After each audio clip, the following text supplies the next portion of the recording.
문학으로 만나는 삶의 이야기들이 잔잔한 감동으로 찾아가는 김은자의 행복한 문학, 김은자 시인입니다.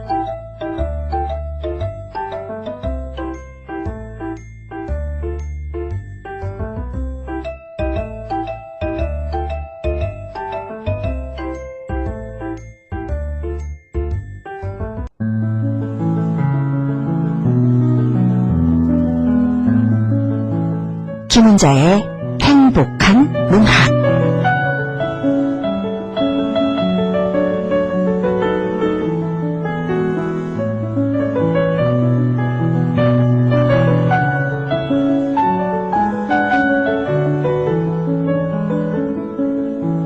올해는 당신에게 좋은 일이 생길 겁니다. 꼭 집어 말할 수는 없지만 왠지 모르게 좋은 느낌이 자꾸 듭니다. 라는 오광수 시인의 5월을 드립니다. 라는 시로 김은자의 행복한 문학 인사드립니다. 5월에는 따뜻한 단어들이 많이 들어있죠. 어린아이, 엄마, 꽃, 초록. 그 단어 속에 따뜻하게 안기고 싶은 마음, 나만 그럴까요? 우리가 살고 있는 뉴욕의 날씨 참 짓궂습니다. 봄이 그냥 오질 않아요. 지난주만 해도 보세요. 일주일 내내 비가 오락가락 흐리고 갑자기 또 쏟아붓고 을씨년스럽기도 하면서 줄곧 비가 왔습니다. 그런가 하면 해가 쨍쨍 나기도 했어요. 그러다가 어느 날 갑자기 낙이 오르듯 봄이 확 느껴지는 것이 뉴욕의 날씨이기도 합니다만 다음 주부터는 봄이 본격적으로 시작될 것 같습니다. 그나저나 로스앤젤레스에서는 넷플릭스 본사 앞에서 며칠째 작가 조합에서 파업 중에 있다고 하던데요. 작가 수백 명이 모여서 구호를 적힌 피켓들을 들고 탐욕은 나쁘다, 당신을 위한 대본은 없다 등의 문구가 쓰인 피켓들을 들고 성토를 하고 있다고 합니다. WGA와 넷플릭스, 또 아마존, 애플, 디즈니, 디스커버리 워너 등을 대표하는 영화 TV 제작자 연맹의 고용협약 만료를 앞두고 작가들과 최종 교섭을 벌였는데 교섭이 결렬이 되었나 봐요. 작가 11,500여 명이 파업에 들어갔다고 합니다. 재미있는 건요, AI가 작가의 고유 영역을 침해하지 못하도록 보장해달라는 요구를 기업들이 거부한 데 대해서 작가들의 분노가 대단하다고 합니다. 어쩌다가 AI, 인공지능과 싸우는 세상이 되었을까요? 기계와 인간의 결투는 이미 시작되었습니다.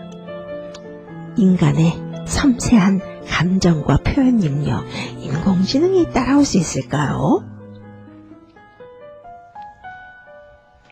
문학으로 행복해지는 시간, 김은자의 행복한 문학.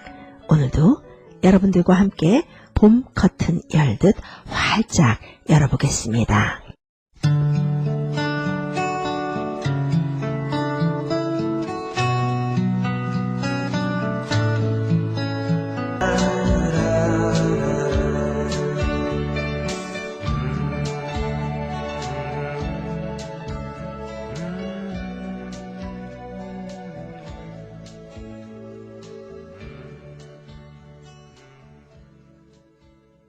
행복한 문학에서는 귀한 문인 한 분을 모셨습니다.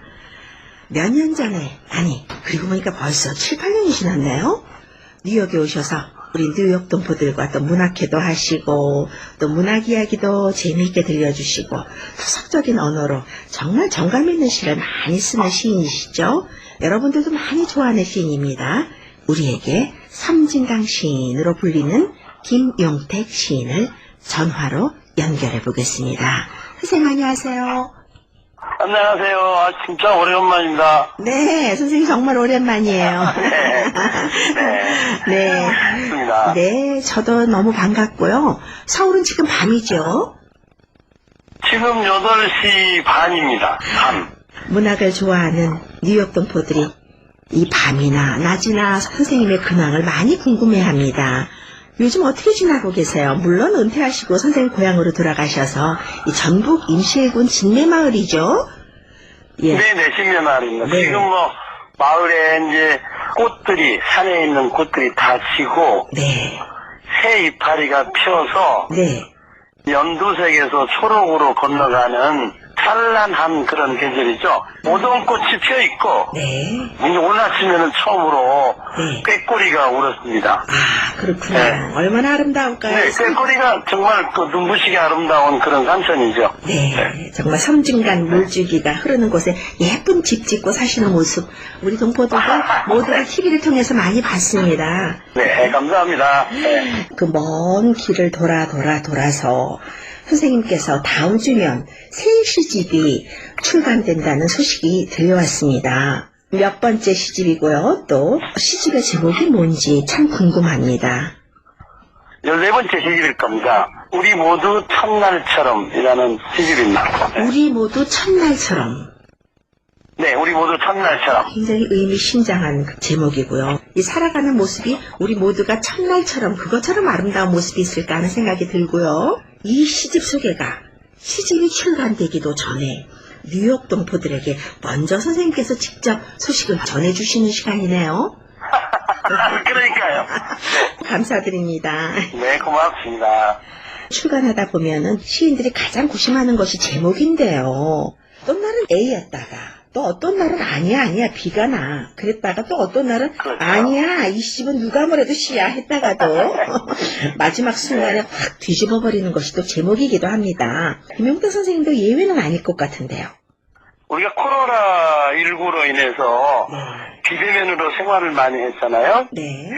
강연을 나갈 수도 없고 그래서 시골 집에서 거의 이렇게 고립되다시피 지내고 있었는데 네. 그러다 보니까 이제 시간이 많아서 뭐 일기를 제가 계속 쓰는데 일기 외에 하루에 뭐 그 글을 네. 길든 짧든 뭐 내용에 상관없이 형식에 상관없이 그냥 글을 한 편씩 써야 되겠다라고 글을 썼는데 네. 한 1년 반 동안 썼는데 거의 뭐 한 500편 정도 네. 글이 써져 있었죠. 그런데 이제 작년에 제가 이제 그들을 한번 읽어봤죠. 늘 써놨던 글들을 읽어봤더니 그 속에 시가 많이 들어있어서 그 시로 가져왔습니다. 그래서 처음에는 명랑한 식탁이라고 이렇게 제목을 정하고 이제 시들을 모았는데 시들을 모으다 보니까 또 재미있는 제목들이 많잖아요. 뭐 아름다운 균형이라는 시 제목도 이렇게 떠오르고 편집자들은 우리가 그동안의 얼굴들을 제대로 보지 못하고 살았기 때문에 내 얼굴이 어쩌냐 뭐 이런 얘기도 하고 한 7, 8가지가 계속해서 이렇게 반복되고 또 이렇게 들어갔다 나왔다 하면서 결론적으로 우리 모두 첫날처럼이라는 시집 제목을 했죠. 굉장히 오래 걸렸습니다. 보통 오래 걸린 게 아니었습니다. 식구들도 그렇고 편집자도 그렇고 다른 시민들도 그렇고 굉장히 오랫동안 고민을 많이 한 제목이 시집 제목이 되었죠. 선생님이 들려주신 그 제목 중에서 명랑한 식탁 좋은 제목이고 또 이 아름다운 풍경 명랑한 식탁이 굉장히 좋죠. 왜냐하면 우리가 지금 현대인들이 잃어버린 것 중에 가장 아름다운 것이 밥을 같이 먹으면서 즐겁고 재미있는 이야기를 하는 게 오래된 우리 인류의 식사 시간이잖아요. 네, 맞습니다. 근데 요즘 식사 시간에 그렇게 즐겁고 아름다운 얘기를 하기보다도 잘못하면 싸우기까지 하는 그런 이야기들을 많이 하게 되고 또 이렇게 같이 식구들이 모여서 밥을 먹는 시간이 극히 이렇게 이제 드물어졌죠. 네, 그래서 명랑한 식탁이라는 제목을 우리 안사람이 강조를 하다가 나중에 이제 또 바꾸기도 했죠.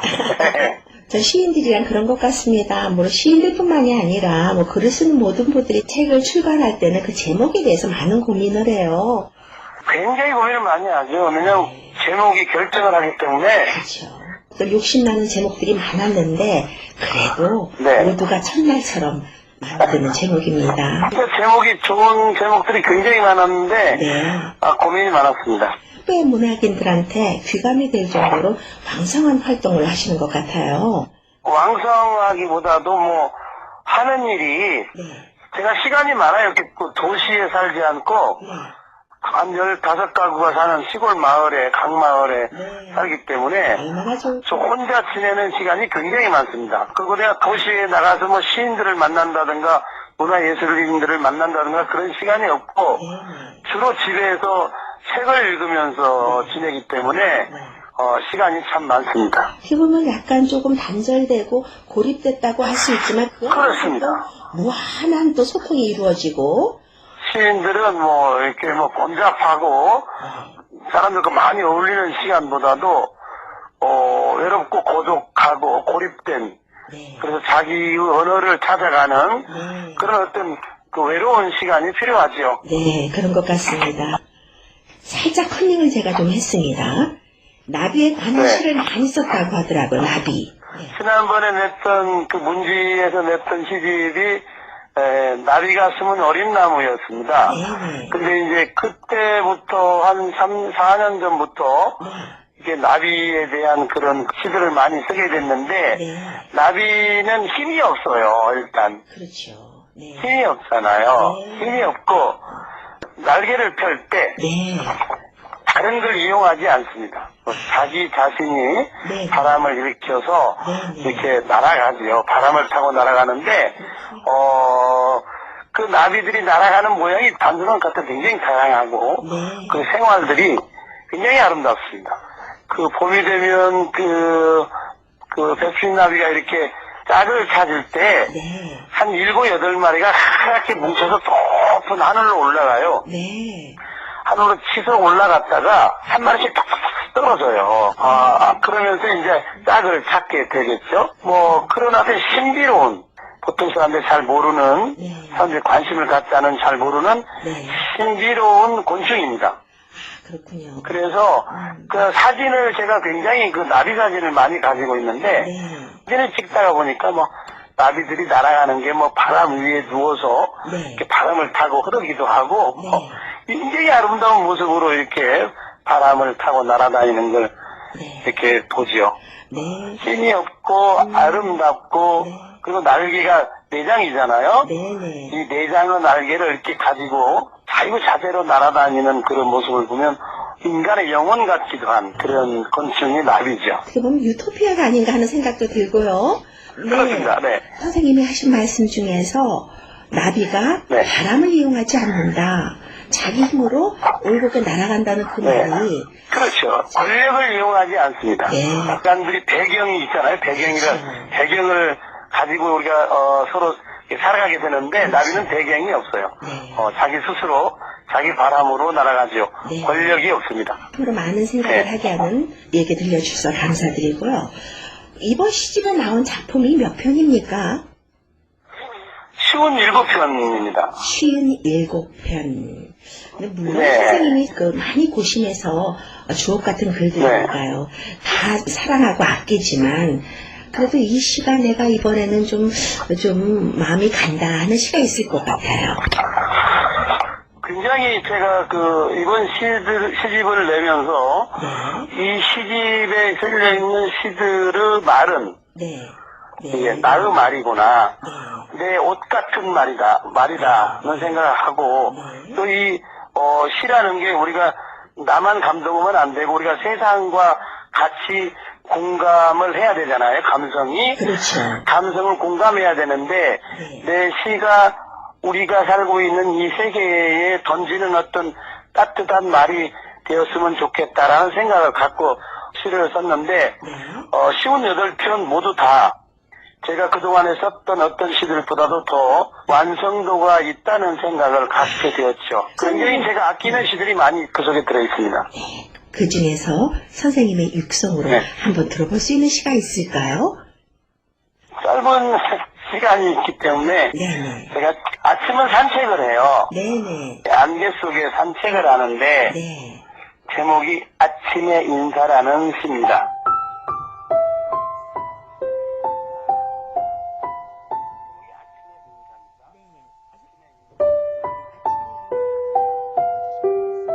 아침의 인사, 김용택 지음. 안녕하세요. 제가 단마지 꽃이에요. 아침 안개 속에 있다가 부지런한 시인에게 들켰어요. 안개 속에서는 말소리를 죽여야 해요. 소리가 멀리 가거든요. 조심하세요. 나는 곧 꽃잎을 받을 시간입니다. 안녕.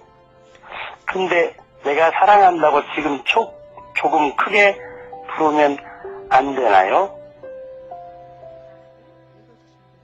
가슴이 막 벌렁벌렁하기도 하고, 갑자기 내가 달맞이 꽃이 된 것 같고, 꽃이 된 것 같기도 하고, 내가 더 사랑해야 할 것 같기도 하고, 그런 느낌이 막 밀려오네요. 제일 끝에 줄에서 근데 내가 사랑한다고 지금 조금 크게 부르면 안 되나요? 이 말이 네. 굉장히 제가 좋아하는 문장이 되어서 이 아침에 인사를 하는 시는 산책하다가 달맞이꽃을 보고 집에 와서 쓴 시입니다. 네. 선생님의 시들을 이렇게 보면요. 선생님이 오랜 세월 아이들과 함께 또 아이들을 교육하면서 그렇게 지내셔서 그런지 청순하다 그럴까요? 때묻지 않았다고 할까요? 그 가운데서 우리의 가슴을 훅 치는 뭐가 있어요. 제가 사는 곳이 제가 태어나서 자라는 곳이기 때문에 네. 농사 짓고 사는 사람들과 같이 살고 있는데 자연 속에 있는 나무라든가 강물이라든가 바위라든가 네. 이런 새라든가 구름이라든가 이런 것들이 이제 제 책이나 마찬가지죠. 네. 내 농사 짓고 사는 이 동네 나이 드신 어른들은 제 선생님이죠. 그들이 하는 일들을 보고 있으면 거의 다 어떤 경지에 도달한 네. 예술인 같은 그런 모습들을 보여줍니다. 그들을 보고 자란 거죠. 선생님이 이곳에 오셨을 때 대화를 하면서 제가 네. 선생님의 그 따님이 그 농사 짓는 것을 좋아한다는 얘기를 한 적이 있어요, 저한테. 그래요? 네, 근데 저는 사실 네. 선생님이 조금도 그 농사 짓는 분들한테 많이 배운다 그랬는데 사실 농사가 우리 사는 거랑 똑같습니다. 그렇죠. 우리 인간들이 사는 세상이 네. 어디서 어떻게 사는 사람들이 특별하고 잘나고 돈이 많고 부자고 권력이 있고 이렇다고 생각해서 성공했다고 생각하는데 사실은 성공한 삶은 별로 없고 네. 실패한 삶도 사실은 별로 없습니다. 그냥 우리들은 세상을 살아가는 거죠. 이런 사람, 농사 짓고 사는 사람들 보면 저들이야말로 정말 잘 사는 사람이다. 네. 가난하다고 해서 잘못한 건 아니거든요. 근데 우리가 돈이 많고 미국 어마어마한 도시잖아요. 돈도 많고 부자들이잖아요. 그들을 사는 것이나 우리 동네에서 이렇게 작은 집에서 농사 짓고 자연 속에서 사는 삶이나 뭐가 얼마나 크게 다르면 다르겠습니까? 다 인생이죠, 네. 선생님, 뉴욕에도 돈 없는 사람 많습니다, 가난하고. 네. 시인 하면은 시대의 공기청정기라고 할 만큼 그 시대를 직시하면서 바라보는 직업이라고 말할 수 있을 텐데요. 그 시대가 요즘 참 불온합니다. 네. 이 불온한 시대에 시인은 나가서 싸우는 자가 아니고 어떻게 보면 총칼 들고 싸우는 자가 아니고 지켜보는 자이기도 해요. 주시하는 자. 선생님은 시대를 어떻게 보시고 그런 것들이 시세계에 어떤 영향을 주었는지 참 궁금합니다. 독서를 굉장히 다양하게 하는 편입니다. 네. 우리나라의 시인들의 시들도 중요하고 그러지만 번역 시들을 굉장히 좋아하고 네. 번역 시들을 굉장히 요즘은 많이 읽고 있고 독서 범위를 굉장히 넓혀서 팬데믹 때는 철학 공부를 많이 했죠. 시인들이라는 인간이 어떤 사람이냐면 인간성을 지켜내는 사람들, 인간을 지키는 아름다움을 가지고 있는 사람들이라는 생각을 하고 내 시가 세상과 동떨어지고 세상에서 소외받지 않고 세상의 한 복판에 내 시가 서 있을 수 있을까? 내 언어가, 내 말이, 내 시가 세상과 한편이라는 생각을 하면서 그 시를 쓴 거죠.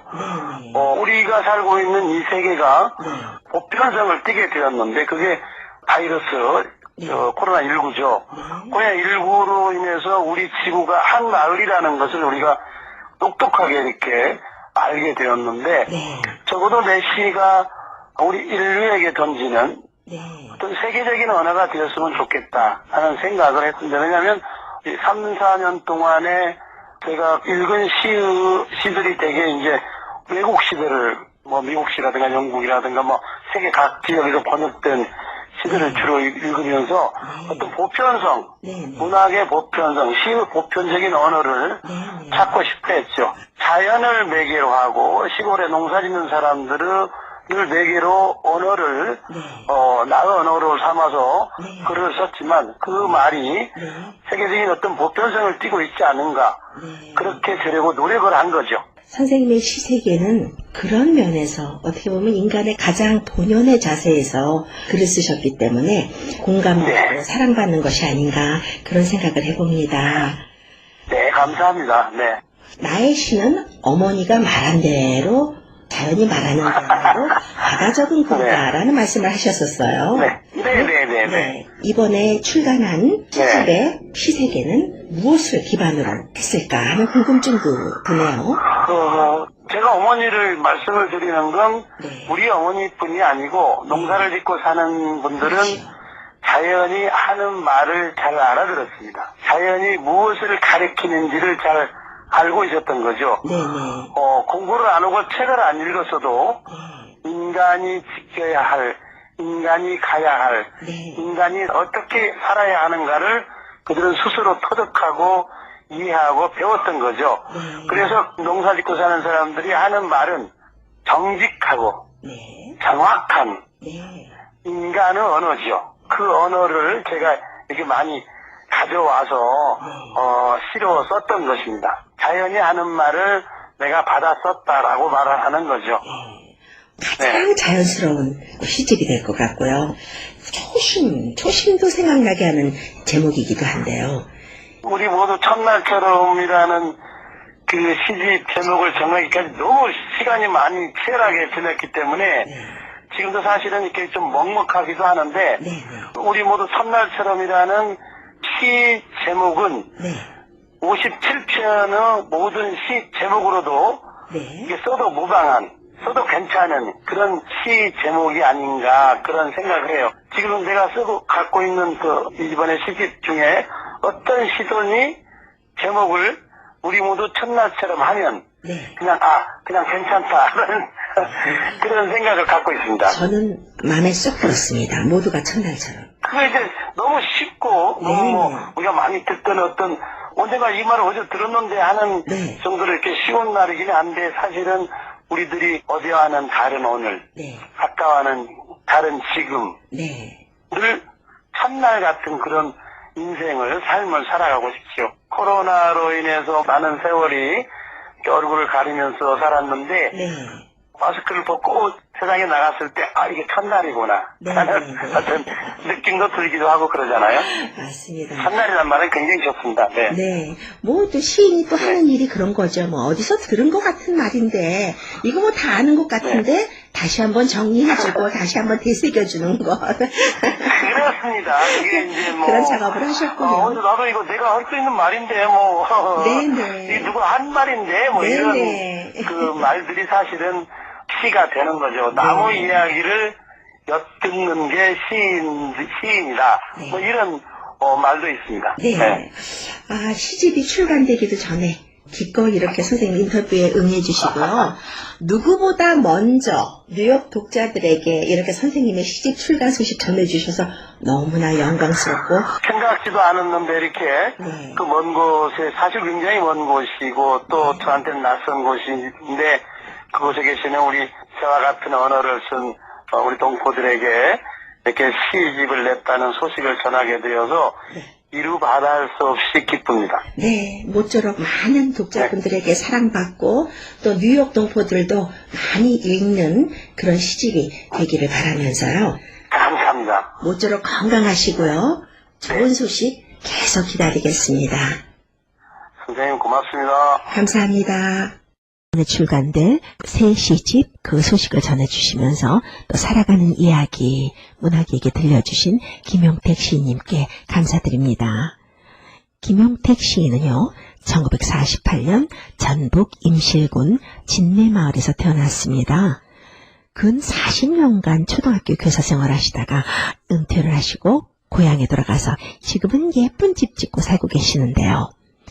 1982년 창작과 비평사에서 21인 신작 시집입니다. 꺼지지 않는 횃불로의 섬진강 외에 8편의 시를 발표하면서 등단했습니다. 2010년도에는 이창동 감독이 감독한 영화죠. 시에서 윤정희 씨의 문학선생님 그 조연으로 열연하기도 했었는데요. 김수영 문학상, 서울시 문학상, 윤동주 문학대상 등을 수상했습니다. 많은 사람들에게 사랑받고 무엇보다 한국의 문학사, 시 역사에 큰 획을 긋는 그런 시집이 되길 바라면서 한 주 동안 건강하시고요. 날씨 따뜻해지면요. 마당 뒤에 작은 텃밭 만들어서 호박도 심고 가지도 심고 그러고 싶네요. 다음 주에 환한 얼굴로 뵙겠습니다. 김은자였습니다.